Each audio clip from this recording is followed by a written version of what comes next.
मणि पर्वत की पौराणिक कथा। 5 पौराणिक बातें मणि पर्वत के बारे में निकल करके सामने आती हैं।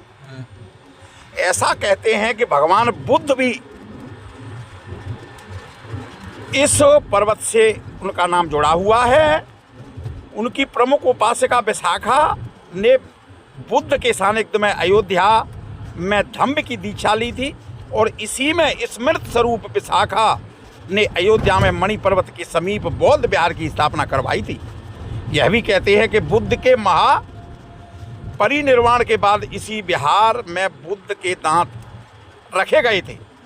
संजीवनी बूटी का पहाड़, रामायण में इस बात का उल्लेख किया गया है कि जब भगवान राम के छोटे भाई लक्ष्मण को मेघनाथ ने युद्ध के दौरान घायल कर दिया था तो संजीवनी बूटी लेने के लिए हनुमान जी को भेजा गया था और लौटते वक्त वे हनुमान जी अयोध्या के आकाश से गुजर रहे थे। तब भरत जी ने शस्त्र समझ करके हनुमान जी पर वार किया, जिसके चलते हनुमान जी यहाँ गिर पड़े और बाद में जब भरत जी को पता चला तो वो बहुत पछताए और हनुमान जी से क्षमा याचना मांगी।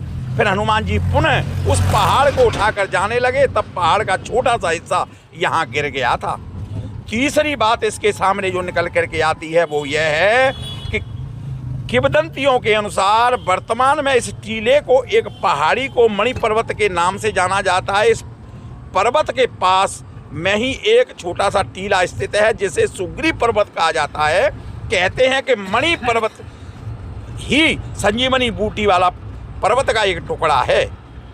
मणि पर्वत की चौथी बात जो निकल कर सामने आती है वह है यह 65 फुट ऊंचा पहाड़ है। यह पर्वत कई मंदिरों से घिरा हुआ है। अगर आप पहाड़ी की चोटी पर खड़े होते हैं तो वहाँ से पूरे शहर के आसपास का मनोरम दृश्य दिखाई देता है। जो पांचवी बात यह है कि भगवान बुद्ध अयोध्या में 6 साल रुके थे और उन्होंने मणि पर्वत पर ही अपने शिष्यों का धम्म ज्ञान दिया था। इस पर्वत पर सम्राट अशोक द्वारा एक स्तूप भी बनाया गया था। इस पर्वत के पास में प्राचीन बौद्ध मठ भी है।